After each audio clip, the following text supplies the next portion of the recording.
The Internet is a ready vehicle for the dissemination of hatred. There are hundreds of hardcore hate sites, and shutting them down is no easy feat. To tell us about that, we're joined by Abbee Corb. She's an Internet specialist for the Wiesenthal Centre. Abbee trains police officers how to use the Internet as an investigative tool. In fact, she helped design the nationally renowned course, Internet Training for Investigators. Abbee, thank you so much for joining us. Thank you for having me. Just how difficult is it to go after these hate sites that we're seeing springing up on the Internet all the time and actually putting them out of business, shutting them down? Well, we've been very lucky in Canada. There are, I would say, maybe about 5 very questionable sites situated on Canadian servers. Most of the Canadian hate mongers have moved onto American servers, and they're protected by the First Amendment, freedom of speech in the States, so it's very difficult.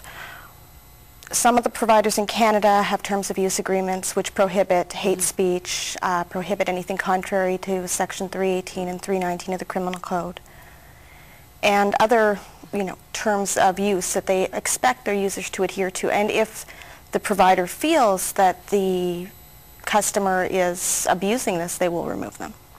Is one of the things that makes this so difficult to police the fact that international borders really become meaningless when you're surfing cyberspace?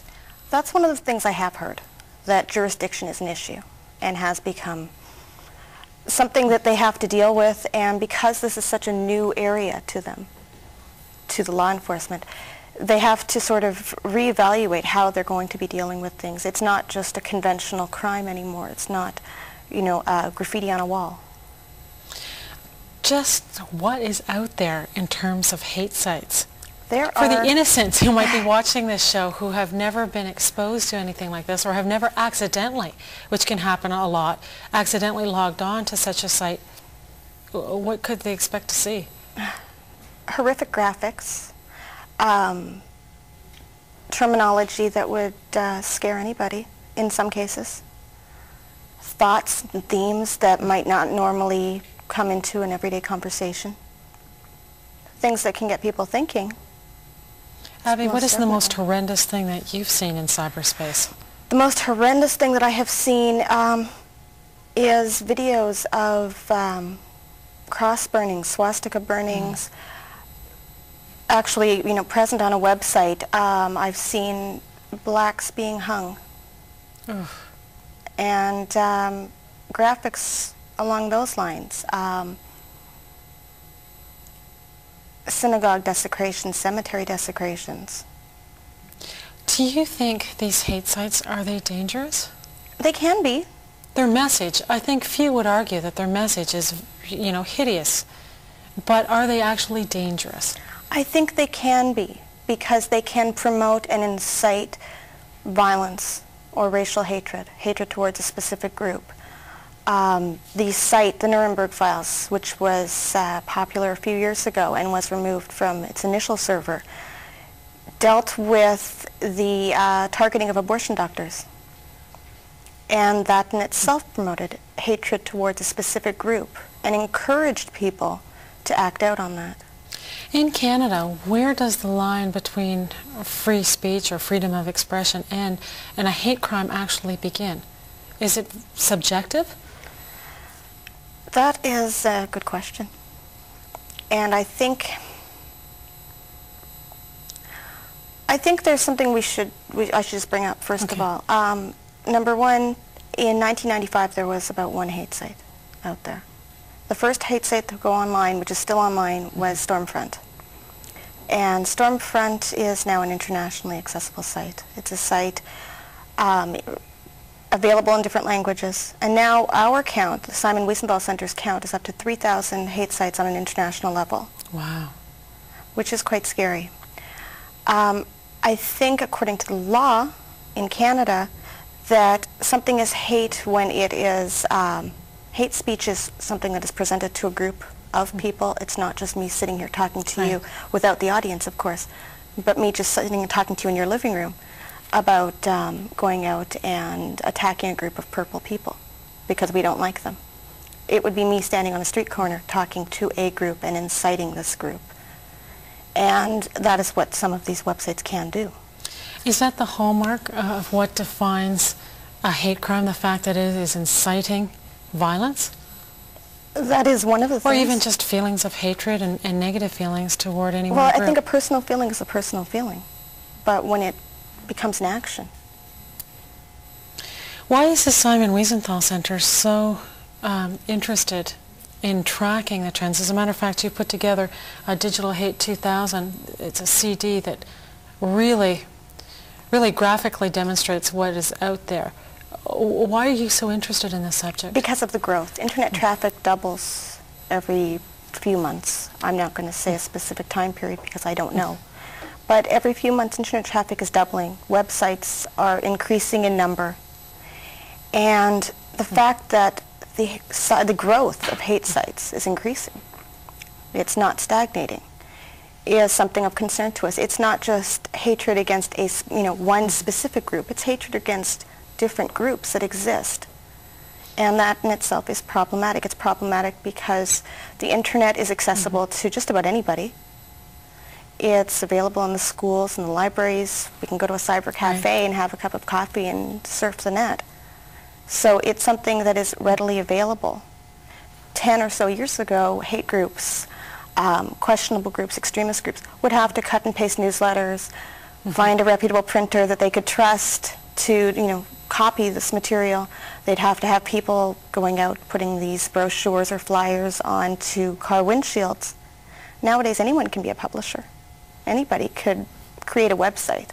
Is that what makes this so problematic, the fact that it's so cheap, the internet, cheap, and it's so effective? It is most definitely effective. It allows like-minded people to reach each other at the click of a mouse. How difficult is it to police this? We do have legislation in this country that makes a hate crime an illegal act, but how difficult is it to police this on the internet? It's very difficult because it's not just websites you're dealing with. You're dealing with chat rooms. You're dealing with standalone chatting applications like ICQ, very popular with young people, IRC, Internet Relay Chat. You're dealing with file transfer sites, FTP sites. You're dealing with email, mailing lists. So there are so many areas. At the very least, do you think that maybe if we're going to protect free speech on the internet, that's one thing, but should we also protect anonymity? Like, should you be able to be anonymous if you're making threatening statements? I don't know. What do you think? Would you want to be, I think that if I was making those threats, I'd want to be anonymous. But on the receiving end, I don't think that I would want, to have the person who's threatening me be anonymous. I would want to know so I could confront them. So do you think at the very least, then, that communication on the internet, at least we should all know who we're dealing with? I would like to say yes, but the providers protect the rights of their subscribers.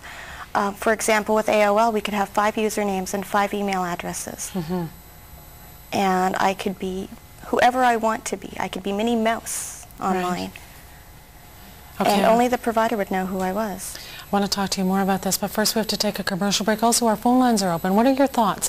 What can we do about hate literature on the internet? The number to call is 905-332-3131. We're back with more right after these messages.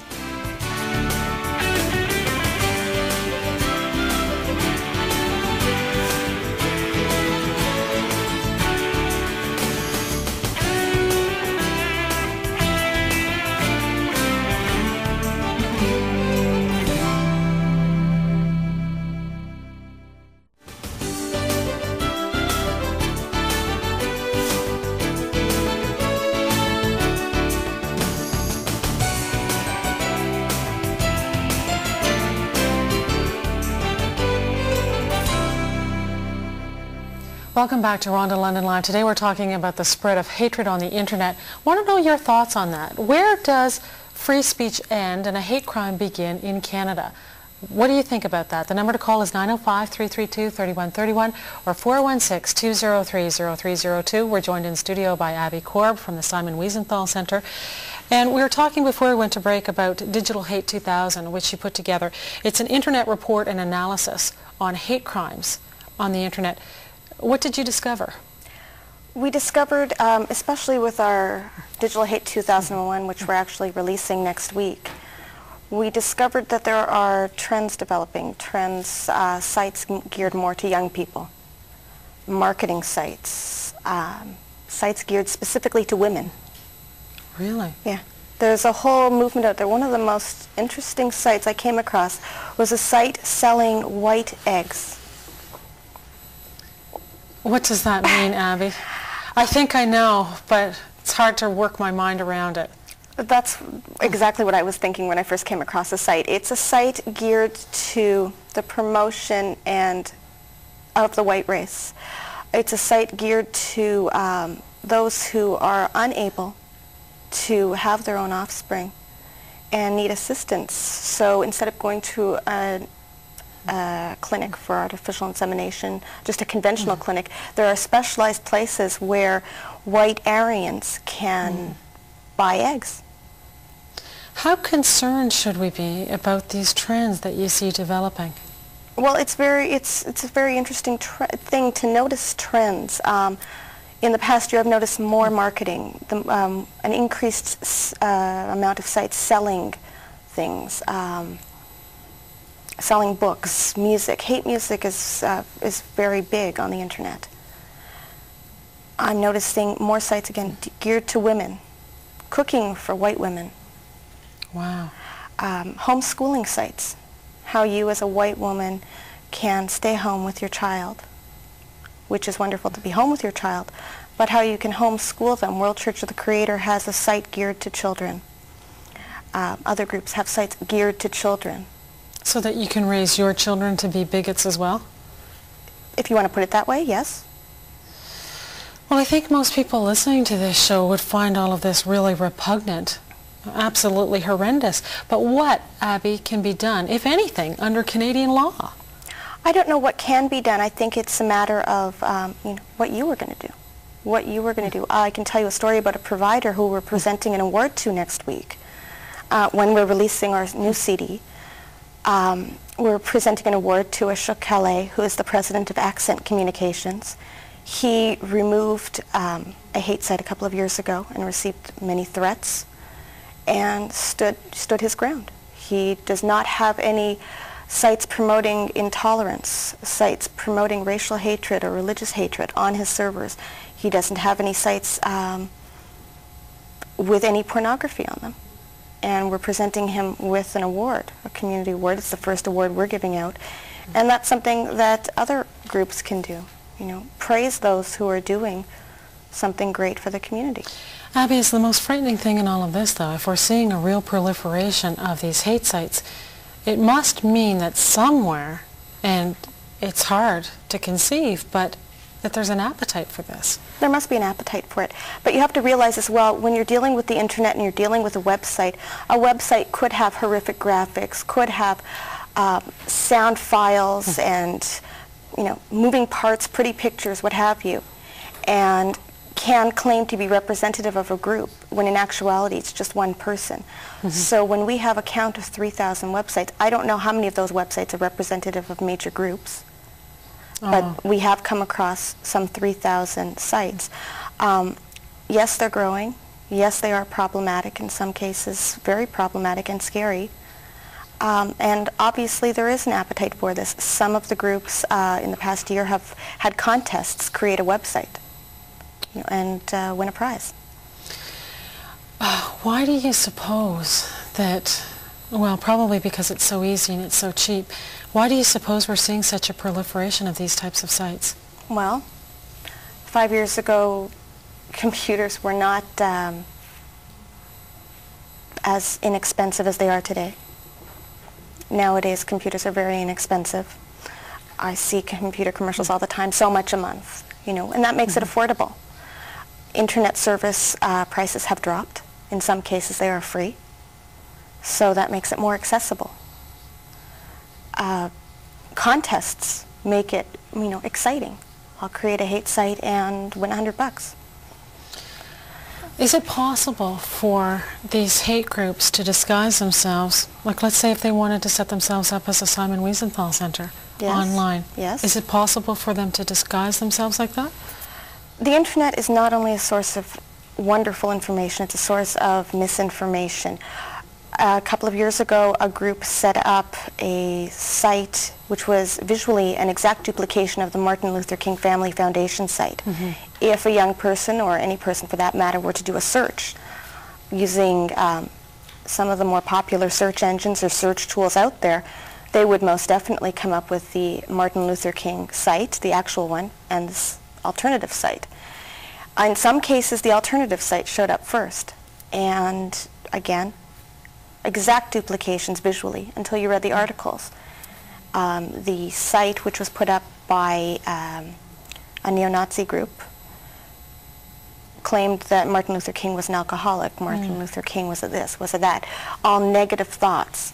But to someone who was ignorant on a specific topic, and they clicked the first thing that came onto their screen, they would most definitely be accessing misinformation. Are you disappointed that the CRTC elected not to monitor the internet in terms of regulation? In a sense, yes.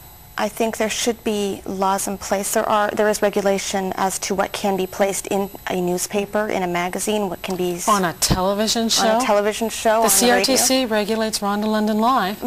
Why? So you have rules you have to adhere to. Absolutely.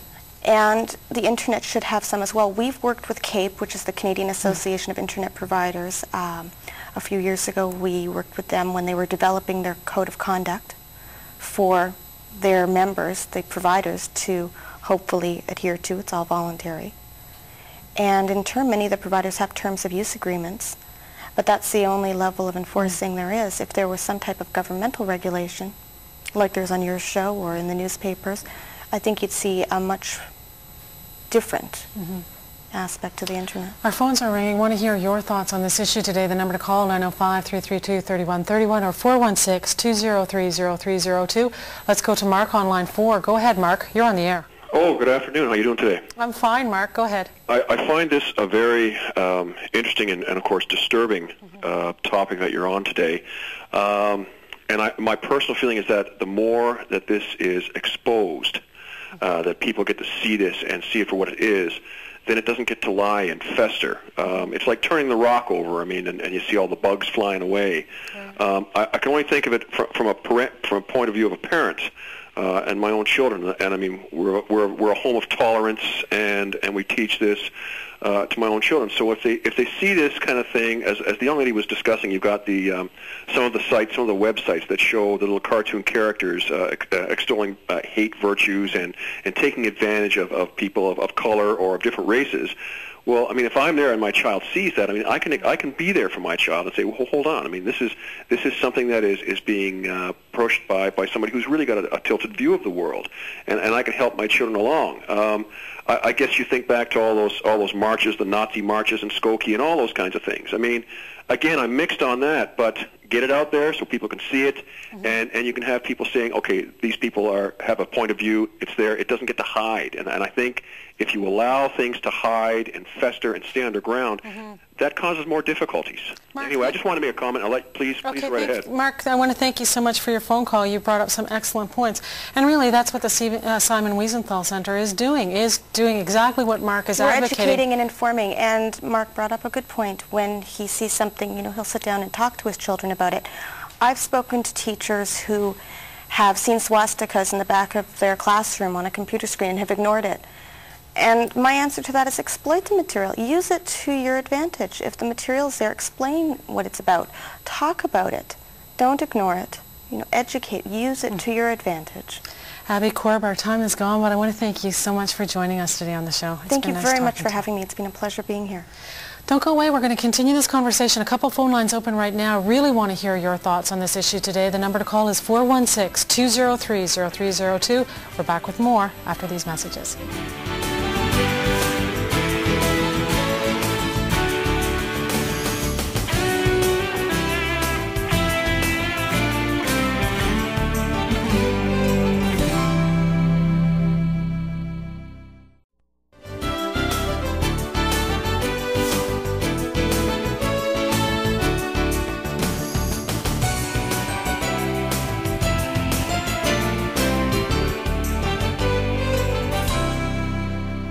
Welcome back to Rhonda London Live. The question we're asking today, is hate literature free speech? Should it be protected? Or should it, as it is in Canada, as is the case, should it be considered a hate crime? And if you answer yes to any of those questions, what do you do about it? Joining our conversation, Robert Metz. He's a founding member and president of the Freedom Party of Ontario. Robert, thank you so much for joining us. Well, thanks for having me here. What do you think should be done in Canada about the proliferation of these hate sites? It is a crime, and hate a crime. It shouldn't be a crime. I think an expression of opinion is an expression of an opinion, and if you're going to define everything as being a hate site, I think you could start with every political party, because they kind of hate the policies of the other political party. But aren't you crossing over a line, though, when you put up a website that says kill the Jews or kill the blacks? Isn't that going beyond just expressing an opinion? No, it's still a very general statement, and until someone acts upon it, there's not much you can do. Now, if somebody were advocating killing a specific individual and naming that individual, that would be a crime, as it is in normal discourse of speech. If somebody said that to you privately, you would be able to go to the police. But to the broader issue of whether hate literature is free speech, it's funny that we always relate the term free speech to the most distasteful of all literature and speech, because it's funny that I would not say that it is free speech, but what free speech is an environment in which we are free to say what we think and what we believe, whether it's distasteful or not, free from having to worry about a police officer knocking at our door and charging us with some kind of a crime called a hate crime. But even you admit, though, that under the law that there should be restrictions on free speech. For instance, if I were to make even just a threat against you, well, that's against the law. Yes, because it can be defined the specific victim. But when you talk about a group, it becomes a very general statement. But what if I were to make threatening statements against every member of the Freedom Party of Ontario? As individuals, you mean, or just I don't like the Freedom Party? Is that what you do? Well, what if I... See, as individuals, I would say you'd have a case. But if somebody just said they hate the Freedom Party, and by the way, there are sites up there that say exactly that, we don't have a case there. That's freedom of speech. If they don't agree with us and they hate what we represent, then that's their freedom to say so. Robert, follow the principle, though. If it's against the law, and you agree that it should be, if it's against the law for me to make physical threats against you, even if I have no intention of following through, wouldn't it be the same if I were to make threats against all Jews? Yeah, but how can you actually act on a threat like that? You know, you hear people say very general things. You can incite people. You can incite people. Well, then the people you're inciting are the ones who are committing the crime, not you yourself, although you may be complicit in it. The issue is these are very broad, general statements, and it's not mostly what you see on a hate site is that kind of a blatant thing. Quite often... I have seen lots of blatant things. Yes, there are, but you count them versus the majority of what is on a site like that. It's a small percentage. And I think there's a large number of these sites just simply because it's easy to get access to the internet and an individual can go. But whether they're getting a lot of hits or a lot of interest, I've been to about 2 such sites and they're so boring and so bereft of any content of any sort, I just can't see anybody going back. Like, why? What's there? There's nothing to offer anybody. So you have a problem then with the fact that there is such a thing as a hate crime in this country? I don't think we should be judging so much a motivation. If somebody shoots me because they hate me because of my race or color, I don't care whether they shot me because of that or shot me because they didn't like my economic theory or didn't like the color of my jacket I was wearing that day. That's less relevant to me, and I think we can get bogged down in all kinds of irrelevant issues. I think people should be judged on their actions. And yes, we can judge them on what they think, but give us the freedom to do that judging. If somebody's going to ban me from seeing something just because I might find it offensive, that's not doing me any favors. What about banning young people from seeing? Because they're always a separate issue. That's a white supremacists, these neo-Nazis, they actively recruit young people. As do any lobby groups of any nature, if it really comes down to it. And there are those of us who think that perhaps the NDP is as dangerous as any neo-Nazi group, and there are people that will tell you that. Okay. Because they'll look at the policies and they'll see it as socialism or communism, and that's what they believe. And they have a right to believe that to whatever point. I just don't know who's going to be the truth police in this situation, who gets to decide what's true and what's false. It's funny because, you know, we're in the middle of a federal election right now, and we're seeing all these mistruths spoken by all the political parties about the state of our healthcare system. Now, the irony is the reason we allow all that freedom of speech, even though we may know that one side or the other is lying, is because the public is so confused about the issue themselves. Whereas on other issues, such as the things that are being defined as hate crime, there's a pretty clear understanding that what they're telling us is nonsense. You know, Holocaust deniers, things of that nature. These are accepted facts of history, accepted facts that have occurred. So it's funny that we're more worried about that where we technically already know the truth of the matter, and less worried in a situation where the public is more confused about the nature of an issue. And so you think we should be more concerned about the misinformation that we're seeing during this federal election campaign as opposed to those who would deny the Holocaust? Well, not more or less. It's just that it's buyer beware out there. You know, you have to know what your own stand is on a situation, how to measure that against what someone else is saying, and how to research information yourself. You have to take every source has its own level of credibility. I mean, if I go on the internet and I see a source that might be NBC or CBS or CBC, I would assume it has more credibility than Joe Smith's website. You know, this is the way you have to kind of look at it. Or you check, basically, a good measure of a good website, as far as I'm concerned, is one that allows open discourse and discussion and allows both sides of the issue to be discussed and is open to criticism, which is something we try to do on our site at freedomparty.org. If anybody wants to check it out, we have some pretty you know, angry people writing to us, and we take their concerns seriously and we respond to them. I wouldn't want to shut that discourse out. If your speech is protected on the internet, does that mean that your identity should be protected as well? Because you can make some pretty ugly threats over the internet and remain completely anonymous. You can to a point, but everything on the internet is traceable if you put the resources into it. You can't execute a signal or an address without it somewhere being traceable. It's just that you don't have the resources and time of people to be tracing down every little click that somebody does on his computer.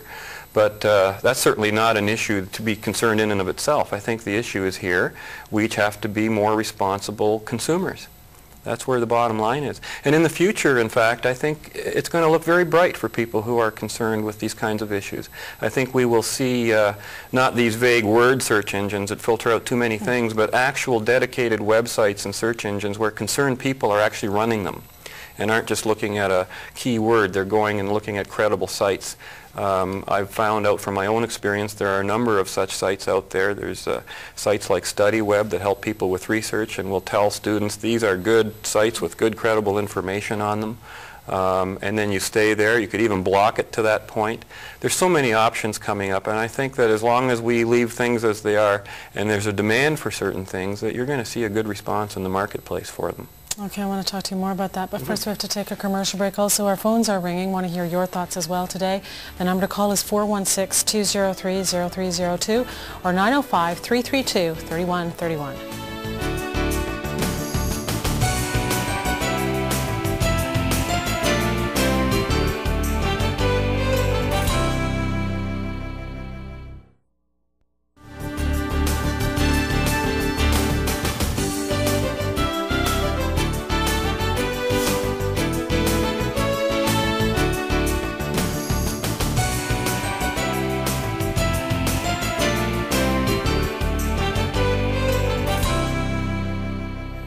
Welcome back to Rhonda London Live. The question we're asking today, should hate literature be protected as free speech?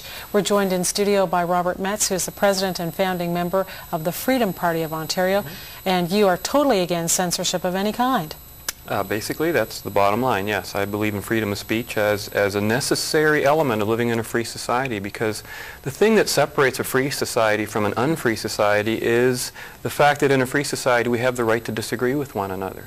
And it's a precious right. We shouldn't be talking about even infringing upon it, not for a second. Issues of violence, you know, if you live in a free society, another rule is that you cannot initiate force against your fellow man or your fellow neighbor. And that, to me, is a strong enough principle on which to base a free society. As soon as you start getting into censorship, you have to break both of those principles. Okay, our phone's quite busy today. Let's go to Brian on line 6. Go ahead, Brian. You're on the air. Oh, hi. I just want to make a comment on something that Mr. Metz said earlier about how the group, if it's about a group, it's not really shouldn't be against the law or whatever. What was that? I can't remember what the comment was about like if you mention a group. I just feel like with the Holocaust, like millions and millions of Jews died, and I mean, if there's a site that says "kill Jews" or something, then I don't feel that should be allowed on the internet because it's just, I mean, whoa. Yeah, Brian, you bring up an excellent point. And to be honest with you, Robert, I don't see a big distinction between me making let's look at the situation a personal here. threat against you and then me making a personal threat or threat against every member of the Freedom Party, threatening violence against anybody who belongs to the Freedom Party. Well, if it was a legitimate threat of violence, I think it'd be worth investigating. But there's a fundamental issue here. I find that what the caller just said is just as distasteful as he found it. But the issue again is who's going to make those kinds of decisions about who gets to decide what can be said and what cannot be said. Where does that kind of a situation end? Too often, for example, in London we had a case where a group was identified as a hate-mongering group and that they were accused of racism and everything. When we investigated it, we found out the only thing the group had to its credit was running a straight pride march opposite the gay pride march in a London parade 2 years ago. And is that what kind of behavior we're going to get from the authorities, where they actually want to drumbeat and fan the flames of more state control and more censorship? And also, let's remember that the state that did all those things to the Jews in World War II was a state that believed in censorship, that believed in community standards, that believed in doing the very things that we should be avoiding today. If you don't give the state that power, then all the racists and hate mongers in the world will never have any power. Do you think then it's a slippery slope that if I start denying, let's say, free speech to a neo-Nazi or a white supremacist group, Sure. What's then going it's to be the next? conservative who's going to be on the hate list next. And I'll tell you, Canadian Alliance people are being labeled hate mongers constantly. And what are they actually saying? You get labeled a hate monger in this country if you suggest that people of different races should all be treated equally before and under the law. Because some people believe certain racial groups should have special status, which to me is racism.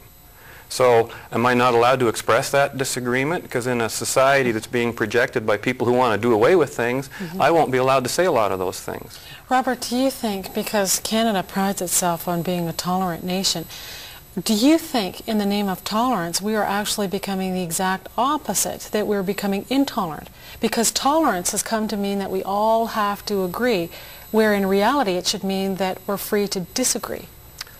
I agree, and that's exactly true what you're saying. It's come to mean in Canada that you have free speech as long as you agree with the majority. And as soon as you have a strong opinion that's different from the majority, all of a sudden you shouldn't have freedom of speech. Well, freedom of speech is there to protect particularly the people who have the most vile opinions to express, who have the least popular point of view. And I think you'll find, too, that in every jurisdiction where disgusting and unpopular views are suppressed, they tend to rise quicker, which, by the way, is exactly what happened in Germany before the war. The Nazi opinion was being suppressed by the previous regime until when people see something suppressed, they think there's something attractive there. Whereas if no one's paying attention to it and it's just run-of-the-mill, like I can't see any value in a hate site. I've tried to look at some of them, and there's just nothing there that would interest me. Well, it excites the sin principle. If I tell you not to touch that glass of water, the first thing you're going to want to do is touch that glass of water. Exactly. That's human nature. Let's go to Jeff on line 5. Go ahead, Jeff. You're on the air. Hi. Hi, Jeff. Hi. I just want to agree with what the guest has said. In theory, I don't think we should be. We shouldn't be trying to legislate against any of these freedoms. And practically, what he said about anything that becomes suppressed, all of a sudden it's given undue attention. And if you look at the example of Zundel in Canada, I think what his experience through the courts has, and the ultimate failure to really bring any strong punishment against him, and all it did is magnify and glorify his position and make him exceedingly popular, more popular than he should be otherwise, has sort of demonstrated practically that it's also dangerous. Well, Jeff, you bring up some interesting points, but let me ask you this question. What do you do if, a website or an expression of hatred can be proven definitively to be dangerous? Well, I think that's a dangerous point in itself, to say that speech can be proven to be dangerous. I think, like the guest said, it should be the actions and people that act against it more than the speech itself that is the real danger. And I think also with respect to websites, we keep talking about that. Just because the internet provides it a medium upon which it's easier to disseminate information, the basic argument shouldn't change. Like, just because the medium has changed, it doesn't mean that the underlying argument in theory has changed. So that's true. The internet is really a really fancy telephone in a lot of ways, because you can talk one-on-one to people, you can talk bulletin boards, you can see visual audio. It's just a very fancy telephone. It would be like talking about suppressing speech on the telephone when you're talking one-on-one. And really, I regard the internet more as a private medium than a public medium, because it's not something that forces its way into your room. You have to go and actually dial that address and get to it, just like you would have to phone somebody with your telephone. Robert Metz, our time is gone, but I want to thank you so much for joining us. You always bring up such interesting points. Don't go away. We're going to continue this conversation. Phone lines open right now. We want to hear your thoughts. We're back with more right after this.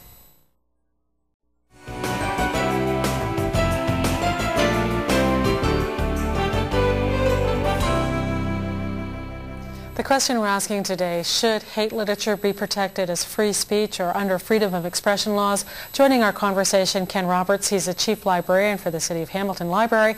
He's also the past Director of Information Technology for the City of Hamilton, and he's a published children's novelist on top of all of that. Ken, thank you so much for joining us. Thanks. What measures do you take at the City of Hamilton Library to ensure that, let's say, 10 or 11-year-olds who come to the library aren't logging on the internet and visiting some of these really horrific, repugnant sites? Well, there are probably a number of things that all public libraries will do. One of them is the same as anyone who provides internet access. Most of the traffic is logged or cached in some type of a system, so you can tell what people have been visiting. If, in fact, there's a fair amount of inappropriate use, we can track it pretty easily. And that's not difficult at all for us to do.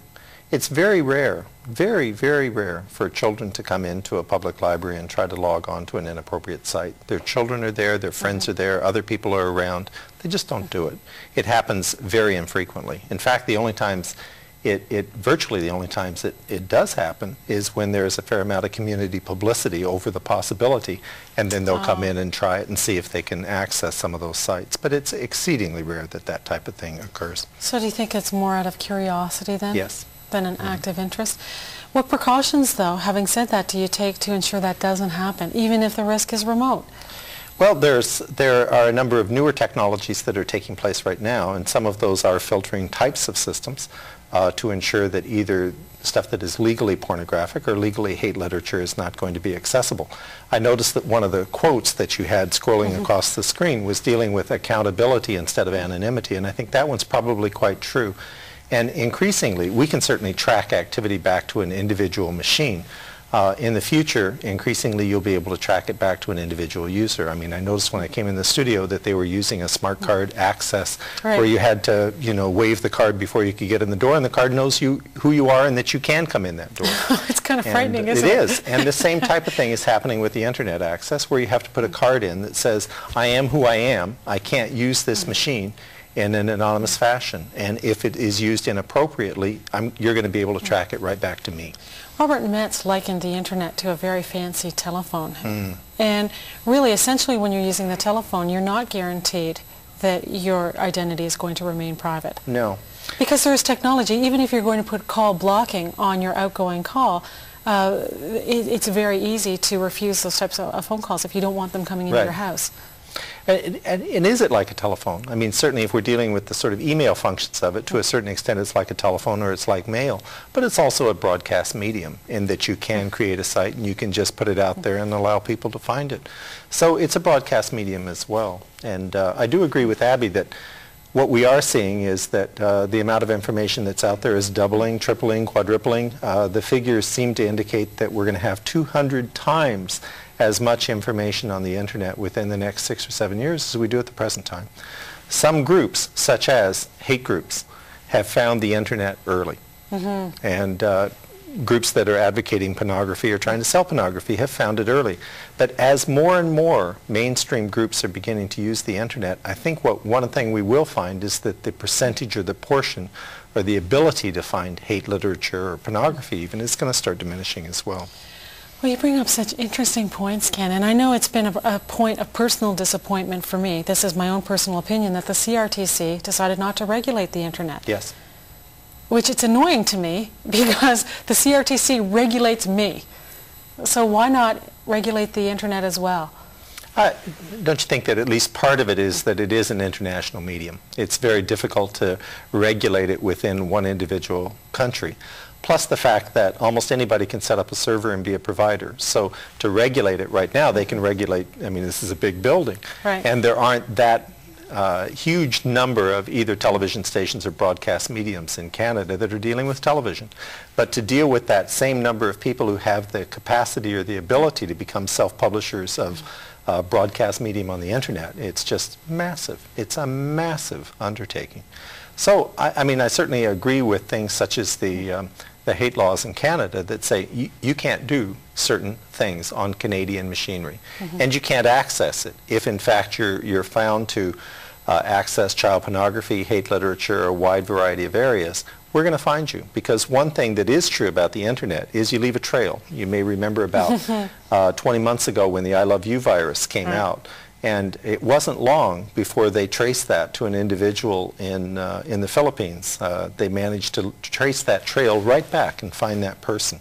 So anybody who is using the internet is not really hidden. It's very difficult to be anonymous, and it's going to be increasingly difficult to be anonymous. Okay, Ken, our phone's quite busy today. Let's go to Dom on line 3. Go ahead, Dom. You're on the air. Yeah, hi. Hi. You know about the whole medium and everything about the internet?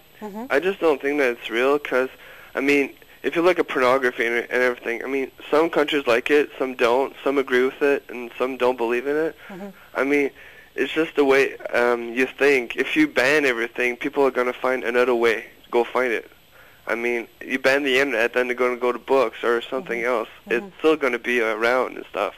I mean, I'm from the young generation. I listen to crazy music and everything, and it doesn't make me take, like, a knife and go slash people. You know what I mean? Like, I don't think our generation takes like go make a bomb and everything, and we're all gonna unite and go bomb cars and blow up everything. I just think that it's a little more unproportionate the way you guys. How can I say this? Well, Dom, you should have told that to Klebold and Harris in the United States, because it does happen, even if it is exceedingly rare.